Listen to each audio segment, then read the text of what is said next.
Hello student, আমি সৌম্যজানা। আজ আমি তোমাদের ক্লাস সপ্তম শ্রেণীর যে অনুপাত সংক্রান্ত কোষে দেখি 2.1-এর যে অঙ্কগুলি আছে সে অঙ্কগুলি করাবো। আগের দিন আমি কোষে দেখি 2.2-এর যে অঙ্কগুলি ছিল তার সাথে দাগ পর্যন্ত করেছিলাম। এই ভিডিওগুলি কেউ যদি তোমরা দেখতে চাও, আমি এই ভিডিওটি ডিসক্রিপশান বক্সে দিয়ে দেবো, তোমরা দেখতে চাইলে ওখান থেকে দেখে নিতে পারো, ঠিক আছে। এবার এখানে যে অঙ্কগুলো দেওয়া আছে এগুলোকে কীভাবে করতে হয়, এই অঙ্কগুলো করার আগে তোমাদের একটা জিনিস জানতে হবে, সেটা হচ্ছে আনুপাতিক ভাগহার। কী জিনিসটা জানতে হবে? আনুপাতিক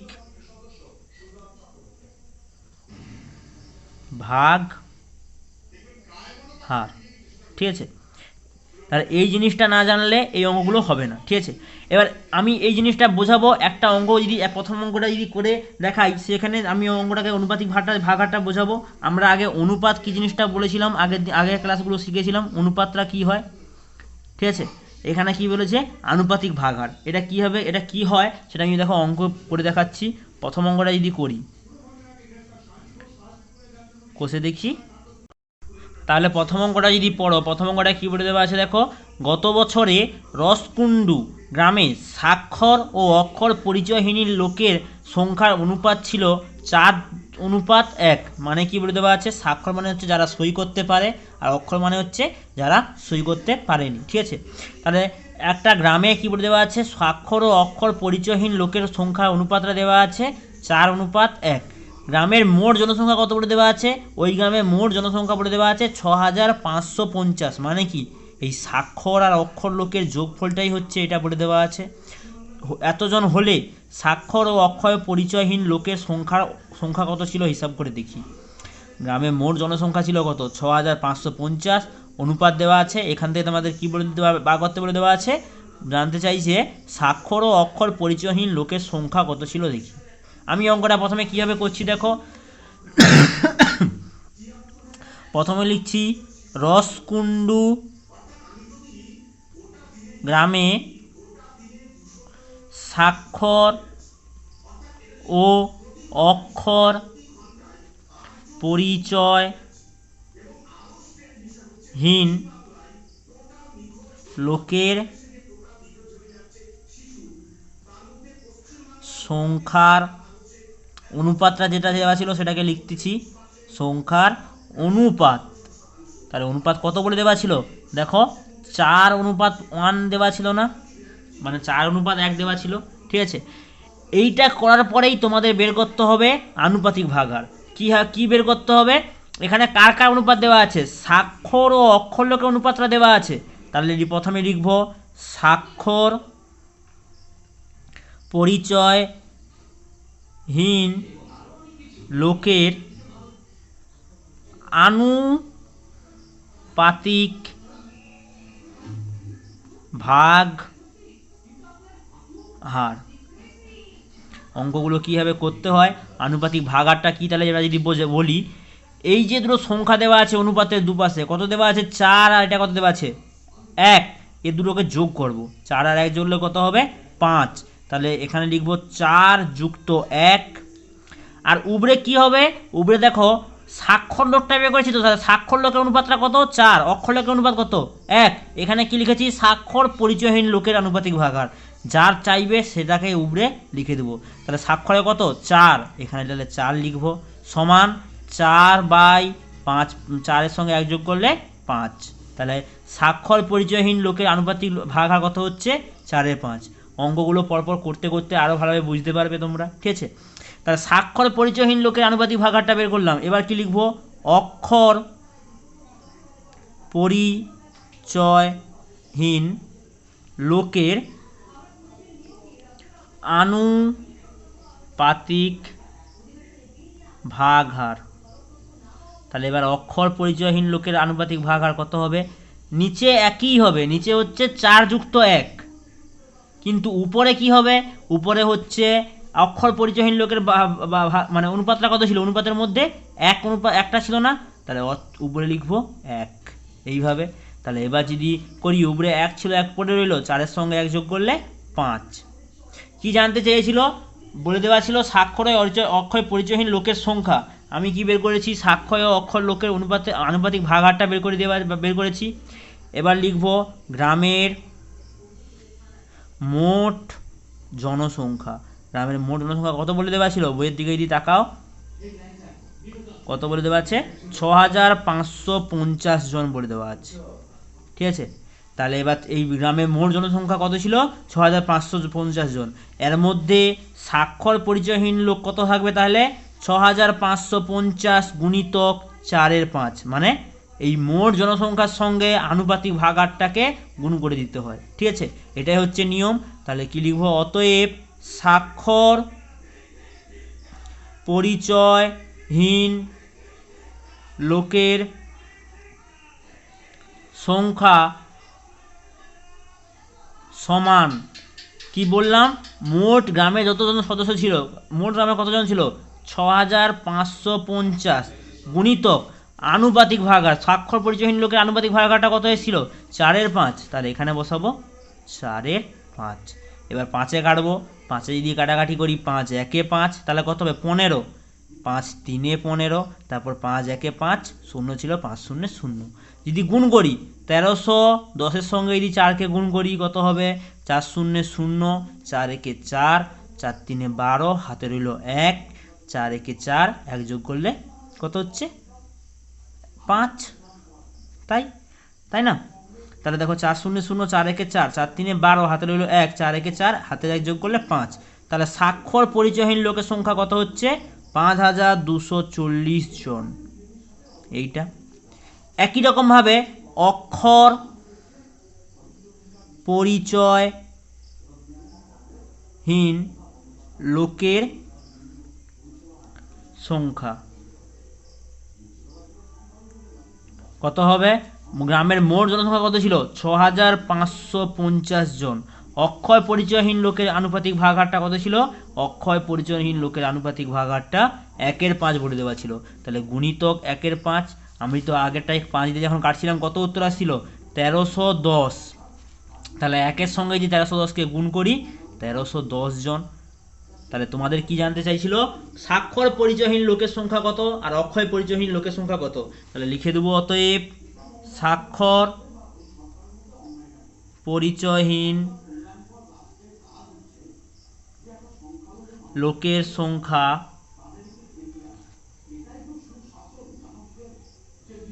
কতজন আসছে, 5240 জন, এত জন।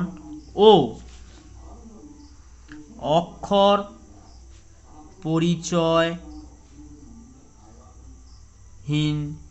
লোকের সংখ্যা কত হবে, এই যে কত আসছে, অক্ষর পরিচয়হীন লোকের সংখ্যা কত আসছে, 1310 জন। হয়ে গেল অঙ্কটা। ঠিক আছে, আরও একটা পদ্ধতি কি বলতেছি, এই পদ্ধতি অঙ্কটা করলাম। ঠিক আছে, তোমরা কারো যদি সন্দেহ থাকে যে আমার অঙ্কটা ঠিক আসছে না ভুল আসছে, তাহলে দেখো আমি কি বলেছিলাম প্রথমে, এই যে গ্রামের মোট কতজন আছে, 6550 জন। ঠিক আছে, এর মধ্যে কতজন, তাহলে কি স্বাক্ষর আর অক্ষরটা মিলিয়ে যেন 5550 আসে। আমার যে বের করলাম 5540 আর অক্ষর যে বের করলাম 1310, এ দুটোকে যোগ করে দেখে নেবো তোমরা। ঠিক আছে, দেখে নিবে, দেখে নিলে যদি দেখো যে মোট জনসংখ্যা চলে আসছে, তাহলে তোমার অঙ্কটা সঠিক আছে, না হলে হচ্ছে ভুল আছে। তাহলে আমি যদি দেখি এখানে 5000 এর সঙ্গে কত হচ্ছে 1310, যদি যোগ করে দিই, 0 4 আর 1 যোগ করলে 5, 3 আর 2 যোগ করলে 5, কত হচ্ছে 6। তাহলে দেখো আমার সমান, তাহলে মিলে যাচ্ছে, তার মানে কি আমার অঙ্কটা ঠিক আছে। এগুলো হচ্ছে, এটা হচ্ছে অঙ্ক ভুল আছে কিনা দেখার পদ্ধতি। ঠিক আছে, আর কিছুই নয়। তাহলে অঙ্কগুলো এইভাবে হবে। এর পরের অঙ্ক, তোমাদের যে অঙ্কগুলো দেওয়া আছে এখানে প্রত্যেকটা অঙ্ক একই রকমভাবে দেওয়া আছে, প্রত্যেকটা অঙ্ক একই রকম। তারপরে অঙ্কটা কী দেওয়া বলে দেওয়া আছে, বলেছে 640 টাকাকে বিশ্ব ও অপর্ণার মধ্যে 5:3 অনুপাতে ভাগ করে দিই। 640 টাকাকে 5:3 অনুপাতে ভাগ করে দিচ্ছে বিশ্ব ও অপর্ণার মধ্যে, কাকে কত টাকা দেবো হিসাব করে লিখি। তাহলে প্রথমে কি লিখব, বিশু ও অপর্ণার টাকার অনুপাত কত বলে দেওয়া আছে, টাকার অনুপাতটা বইয়ের দিকে তাকাও, 5:3 দেওয়া আছে না। ঠিক আছে, তাহলে তারপরে কি বের করব, বিশুর আনুপাতিক ভাগ হার, বিশুর আনুপাতিক ভাগ হার। তাহলে বিশুর আনুপাতিক ভাগ হার কত হবে, কি কি বললাম প্রথমে, যে দুটো সংখ্যা থাকবে তাদেরকে যোগ করে নেব। এখানে কত আছে 5, এখানে কত আছে 3, তাহলে 5 যুক্ত 3 নিচে হয়ে যাবে। বিশু কি আগে ছিল, মানে বিশুর তাহলে টাকাটা কত ছিল 5, তাহলে বিশুর আনুপাতিক ভাগের জন্য 5টা উপরে হবে। এটা তাহলে কত হচ্ছে, উপরে হচ্ছে 5, নিচে 5 আর 3 যোগ করলে কত হচ্ছে 8 হবে। তাহলে বিশুর আনুপাতিক ভাগ কত হলো 5-এর 8। একই রকমভাবে অপর্ণার আনুপাতিক ভাগ হার, প্রত্যেকটা অঙ্ক একই রকম হবে, ঠিক আছে। আর এই অঙ্কগুলো দেখবে তোমরা যখন 8-এ উঠবে, 8-এ ওই অঙ্কগুলো মিশ্রণের মধ্যে দেখতে হবে, ঠিক আছে। এবার দেখো অপর্ণার আনুপাতিক ভাগার, অপর্ণা কত কোথায় আছে, অপর্ণার মান কত দেওয়া আছে 3, তাহলে উপরে 3 হবে, নিচে কত হবে, নিচে তো একই থাকবে 5 যুক্ত 3, তাহলে কত হচ্ছে 3/8। এবার দেখো বিশুর আনুপাতিক ভাগার পেয়ে গেলাম, অপর্ণার আনুপাতিক ভাগার পেয়ে গেলাম। আর কি বলে দেওয়া ছিল, মোট টাকাটা কত বলে দেওয়া ছিল 640 টাকা। এই টাকাটা তো তাদের দুজনকে ভাগ করে দিয়েছিল, তাই না। তাহলে এবার লিখবো বিশু তাহলে কত পাবে, এই 640 টাকার সঙ্গে বিশুর আনুপাতিক ভাগারটা গুণ করতে হবে। বিশুর আনুপাতিক ভাগার কত আছে 5-এর 8। তারপর দেখো অপর্ণা কত পাবে, এটাকে কাটাকাটি করতেছি, তার আগে দেখো অপর্ণা পাবে কত পাবে, এই 640 টাকার গুণিতক অপর্ণার আনুপাতিক ভাগার, মানে কি এই 640 টাকার মধ্যে এই এত অংশ পাবে, তাহলে কি 3-এর 8। এবার দিয়ে এখানে 8-এ কাটো, 8 8 64, একটা শূন্য ছিল এখানটা শূন্য হবে, এটাও কি হবে 8 8 64, একটা শূন্যর জন্য শূন্য থাকবে। 5-এর সঙ্গে 80-কে গুণ করব, 5 0 0, 5 8 40, তাহলে কত হচ্ছে, বিশু পাচ্ছে 400 টাকা। অপর্ণা কত পাবে, অপর্ণা দেখো 80 গুণিতক 3 করলে 3 0 0, 8 3 24, অপর্ণা পাবে 240 টাকা। তোমাদের জানতে চাইছিল কি যে বিশু কত টাকা পাবে, অপর্ণা কত টাকা পাবে, এই যে বলে দেওয়া ছিল কাকে কত টাকা দেব হিসাব করি, তাহলে লিখে দেবো অতএব বিশু পাবে 400 টাকা ও অপর্ণা পাবে 240 টাকা। এইটা হয়ে গেল অঙ্কটা। তাহলে এরপরে 3-এর দাগের অঙ্ক। 3-এর দাগের অঙ্কটা কি বলে দেওয়া আছে, বলে দেওয়া আছে এক বিশেষ প্রকারে ইস্পাতে লোহা ও কার্বনের অনুপাত কত বলে দেওয়া আছে 49.1 হলে হিসাব করে দেখি এই প্রকার 150 কুইন্টালে ইস্পাতে কত কুইন্টাল লোহা আছে। দেখো আগের অঙ্কটার ক্ষেত্রে দেখো দুটোর মানটাই বের করতে বলছিল, এখানে শুধু দেখো লোহার মানটা বের করতে বলে দেওয়া আছে। তাহলে আমি কি প্রথমে লিখবো ইস্পাতে লোহা ও কার্বনের অনুপাতটা কত দেওয়া আছে এটা লিখে দেবো। তারপর দেখো লোহার মানটা শুধু বের করতে বলে দেওয়া আছে, মানে কি আমি শুধু লোহার আনুপাতিক ভাগারটা বের করব। কি বললাম, শুধু যেহেতু লোহার মানটা বের করতে বলে দেওয়া আছে, যে বলছে না উনটিতে কত লোহা আছে, লোহার মানটা বের করতে বলে দেওয়া আছে, মানে আমি শুধু লোহার মানটাকেই বের করব, আনুপাতিক ভাগারটা বের করব। তাহলে প্রথমে কি লিখতেছি দেখো, ইস্পাতে লোহা ও কার্বনের অনুপাত কত বলে দেওয়া আছে, দেখো 49:1, এটা বলে দেওয়া আছে, ঠিক আছে। তাহলে আমাকে শুধু বলছে লোহাটা কত আছে, তাহলে আমি লিখব লোহার আনুপাতিক ভাগ হার, লোহা আনুপাতিক ভাগ হার, তাহলে কত হবে, লোহা দেখো আগে আছে, মানে কি 49, নিচে কত হবে 49-এর সঙ্গে 1 যোগ হবে, 49 যুক্ত 1, তাহলে কত হচ্ছে 49 নিচে কত হচ্ছে 50 হবে না, 49-এর সঙ্গে 1 যোগ করলে 50 হবে, এইটা। তাহলে লোহার পরিমাণটা জানতে চাইছিল, মোট কত কুইন্টাল ইস্পাত আছে, তাহলে মোট ইস্পাত আছে কত আছে 250 কুইন্টাল। তাহলে এই 250 কুইন্টালের মধ্যে লোহাটা কত আছে বের জানতে চাইছে, তাহলে লিখে দেবো 250 কুইন্টাল ইস্পাতে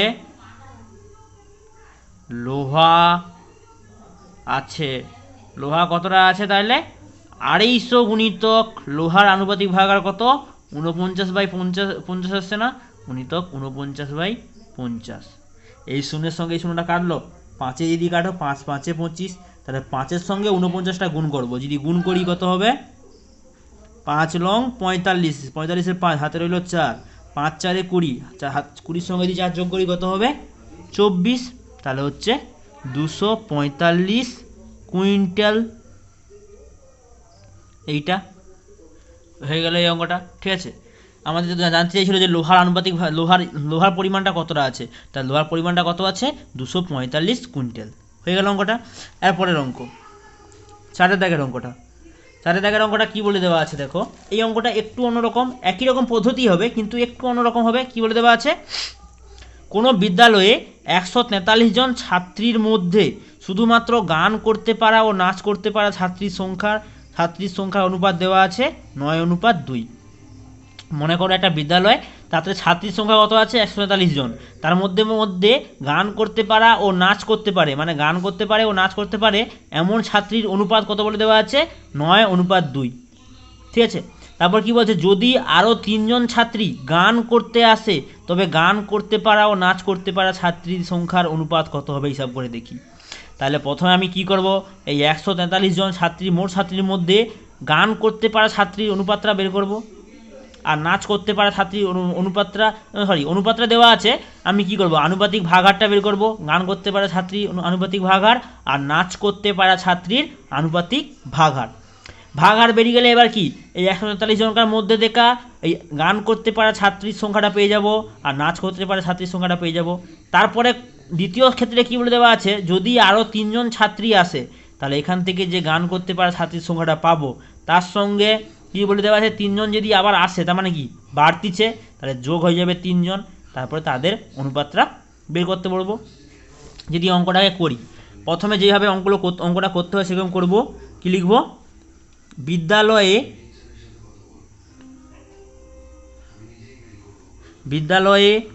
গান করতে পারা ও নাচ করতে পারা ছাত্রীর সংখ্যার, ছাত্রী নয় ছাত্রী, শুধু ছাত্রী হবে, ছাত্রী সংখ্যার অনুপাত কত বলে দেওয়া আছে দেখো 9:2 দেওয়া আছে, এই যে বলে দেওয়া আছে।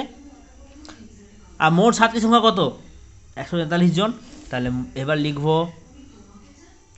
মোট ছাত্রী সংখ্যা 143 জন। এবার দেখো অনুপাতটা দেওয়া আছে, তাহলে অনুপাত দেওয়া থাকলে আমি কি আনুপাতিক ভাগারটা বের করতে পারবো। তাহলে লিখব গান করতে পারা ছাত্রীর আনুপাতিক ভাগার,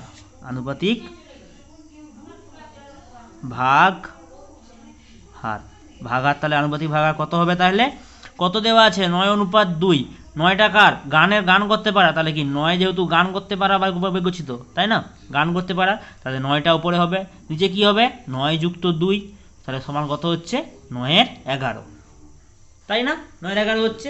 ঠিক একই রকমভাবে গান করতে পারা ছাত্রীর আনুপাতিক ভাগারটা বের করেছি। এবার কি লিখবো, নাচ করতে পারা ছাত্রীর আনুপাতিক ভাগার, তাহলে নাচ করতে পারা ছাত্রীর আনুপাতিক ভাগার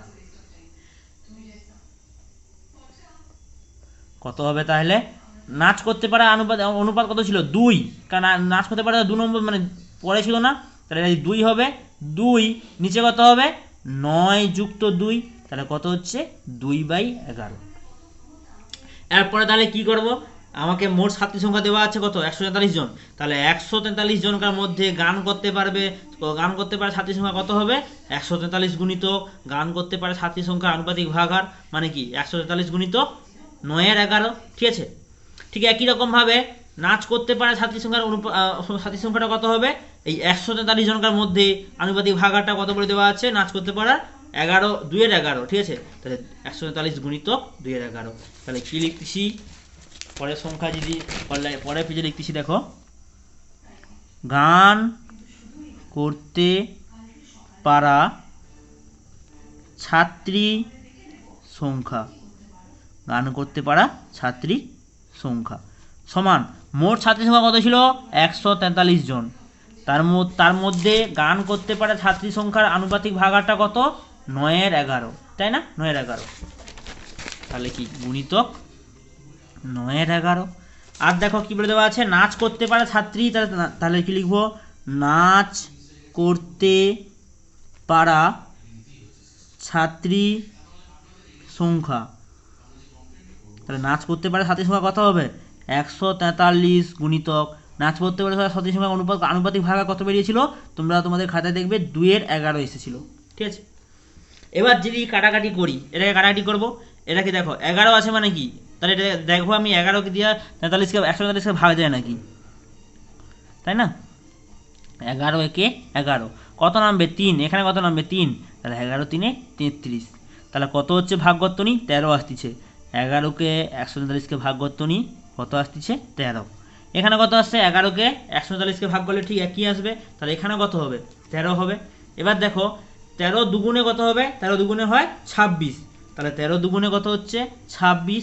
13 9 কত হয়? 13 9 হচ্ছে 117, তাহলে গান করতে পারে ছাত্রী সংখ্যা কত হবে? 117 জন। আর নাচ করতে পারে ছাত্রী সংখ্যা কত হবে? 26 জন। এইটা এরপরে বইয়ে কি দেওয়া আছে দেখো, প্রত্যেকটা অঙ্ক আমরা এইভাবে করতাম এতটা পর্যন্ত, এইভাবে করলাম। তারপরে এই অঙ্কটার ক্ষেত্রে কি বলে দেওয়া আছে দেখো, তারপরে বলে দেওয়া আছে যদি আরও 3 জন ছাত্রী গান করতে আসে তবে গান করতে পারা ও নাচ করতে পারা ছাত্রীর সংখ্যার অনুপাত কত হবে। যদি আরও 3 জন ছাত্রী গান করতে আসে, কজন আসছে? আরও 3 জন ছাত্রী। আগে কতজন ছিল? 126 জন গান করতো, 117 জন, তার সঙ্গে আরও 3 জন আসছে, তার মানে কি 3 জন যোগ হবে। তাহলে লিখবো এখন গান করতে পারা ছাত্রী সংখ্যা, এখন গান করতে পারে ছাত্রী সংখ্যা তাহলে কত হবে? ওই যে বললাম আগে ছিল 117 জন, তার সঙ্গে কতজন আসছে? 3 জন আসছে, তাহলে কতজন হচ্ছে? 120 জন। তাহলে এখন গান করতে পারে ছাত্রী সংখ্যা কতজন হচ্ছে? 20 জন। কিন্তু নাচ করতে পারে ছাত্রী সংখ্যা তো কোনো বলে দেওয়া নেই, মানে কি আগে যা ছিল এখনও তা আছে, তাহলে লিখবো নাচ করতে পারা ছাত্রী সংখ্যা। এটা তো কিছু বলে দেওয়া নেই, বলে দেওয়া নেই মানে কি আছে, আগে যতজন নাচ করতো এখনও ঠিক ততজনই নাচ করতেছে। আগে কতজন নাচ করতো? 26 জন, তাহলে এখনও 26 জনই নাচ করতেছে। এবার কি বলেছে তবে গান করতে পারা ও নাচ করতে পারা ছাত্রী সংখ্যার অনুপাত কত হবে যদি 3 জন আসে, ঠিক আছে। তাহলে 3 জন আসার পরে গান করতে পারে ছাত্রী সংখ্যা কত আছে? 120 জন। নাচ করতে পারে ছাত্রী সংখ্যা কত আছে? 26 জন। তাহলে আমরা অনুপাতটা বের করতে পারবো। তাহলে লিখবো এখন গান করতে পারা ছাত্রী সংখ্যা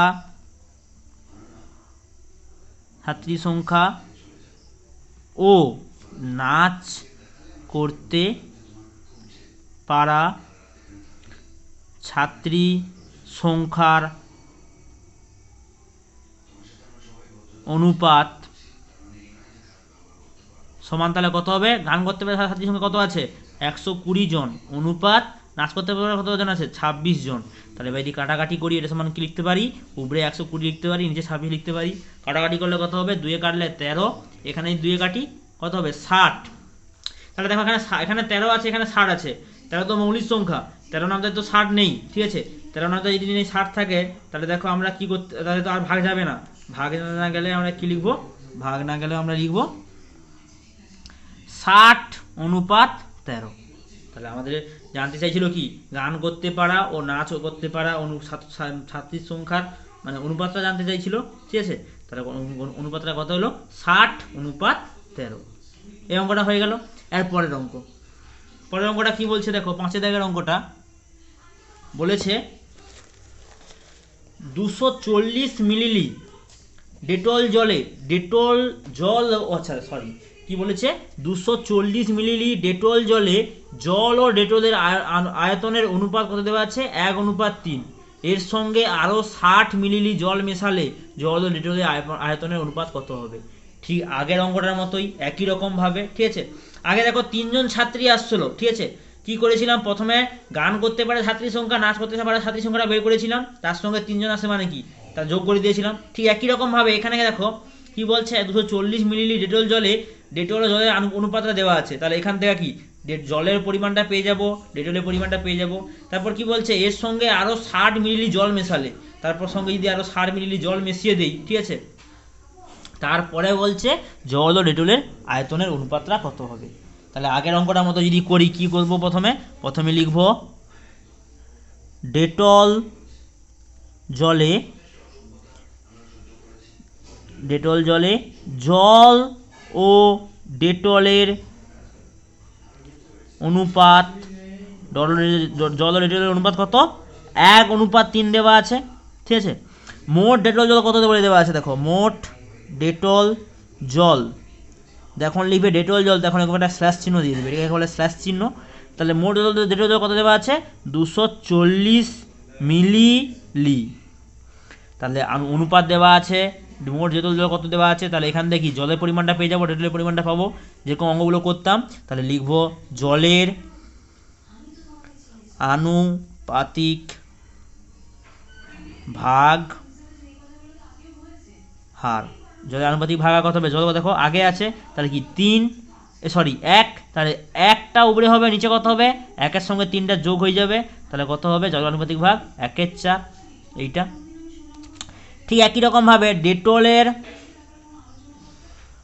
আনুপাতিক ভাগ হার এইভাবে যদি লিখে দাও, কত হবে, দেখো ডেটল দেখো 2 নম্বরে আছে, মানে কি ডেটলের পরিমাণটা কত আছে, 3, আর নিচে কত হবে, 1 + 3, তাহলে কত হচ্ছে, 3/4। এবার দেখো জলের আনুপাতিক ভাগাটা বের করে নিলাম, ডেটলের আনুপাতিক ভাগাটা বের করে নিলাম, ঠিক আছে। তাহলে এবার যদি লিখি জলের পরিমাণ, জলের পরিমাণটা কত হবে, মোট জল কত ছিল, মোট ডেটল জল কত ছিল, 240। তাহলে 240-এর মধ্যে ডেটল শুধু জলটা আছে কত, 1/4, 1/4 হচ্ছে জলের আনুপাতিক ভাগ হার। ঠিক একই রকমভাবে ডেটলের পরিমাণটা কত হবে, ডেটলের পরিমাণটা দেখো মোট ডেটল জল কত ছিল, 240, তাহলে 240 গুণিতক ডেটলের আনুপাতিক ভাগা কত আছে, 3/4। যদি 4-এ কাটো, 4-6-এ 24, শূন্য ছিল, এখানে একটা শূন্য বসে যাবে। যদি এখানে 4-এ কাটো, তাহলে এখানেও কি 60 হবে। 60-এর সঙ্গে 1 গুণ করলে 60, 60-এর সঙ্গে যদি 3 গুণ করি, 3-6-এ 18, একটা শূন্য ছিল, তাহলে শূন্য বসে যাবে। এত মিলি এককটা দেওয়া ছিল, এখানেও কি হবে, মিলি। তাহলে জলের পরিমাণটা পেয়ে গেলাম, ডেটলের পরিমাণটা পেয়ে গেলাম। এবার বইয়ের দিকে তাকাও, এবার বইয়ে আবার কি বলে দেওয়া আছে, এর সঙ্গে আরও 60 মিলি জল মেশালে ডেটল ও জলের অনুপাত, আয়তনের অনুপাতটা কত হবে, হিসাব কথা বলতে পারছে, ঠিক আছে। তাহলে দেখো আগে জল কত ছিল, 60, এর সঙ্গে আবার কত বলে দেওয়া আছে, 60 মিলি জল মেশাতে বলে দেওয়া আছে। তাহলে লিখবো এখন জলের পরিমাণটা এখন কত হবে, আগে কত ছিল 60, তার সঙ্গে আবার 60 মিলি মেশাতে বলছে, তাহলে 60-এ যোগ করলে 120 মিলি জল। তাহলে এখন জলের পরিমাণ কত হচ্ছে, 120 মিলি। ডেটলের পরিমাণ কত, ডেটলের পরিমাণ তো কিছু বলে দেওয়া নেই, মানে কি কোনো পরিবর্তন হয়নি, তাহলে আগে যেটা ছিল সেটাই থাকবে। তাহলে ডেটলের পরিমাণ সমান, ডেটলের পরিমাণ আগে কত বেরিয়েছিল, 180 মিলি বেরিয়েছিল, তাহলে ডেটলের পরিমাণটা লিখে দেবো 180 মিলি। এইটা তাহলে কী বের করতে বলেছিল, এদের দুজনের অনুপাত বের করতে বলেছিল। তাহলে লিখব এখন জল ও ডেটলের, এটা তো আয়তনের একক তাই না, ওই জন্য বলে দেওয়া ছিল যে আয়তনের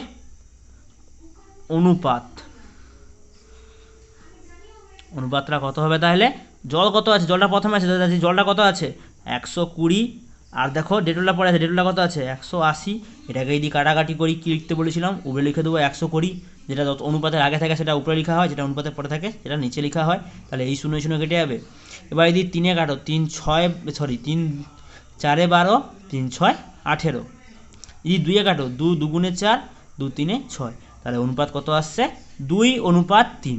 কি জানতে চাইছিল যে এখন যখন জলের পরিমাণটা আরও 60 মিলি মেশানো হয় তখন জল ও ডেটলের অনুপাতটা কত হবে, তাহলে তখন জল ও ডেটলের অনুপাত কত আসছে 2:3।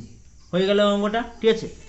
আজকের অঙ্ক আমি এই 5 দাগ পর্যন্ত করলাম, পরের দিন আমরা 6 দাগ থেকে শুরু করব।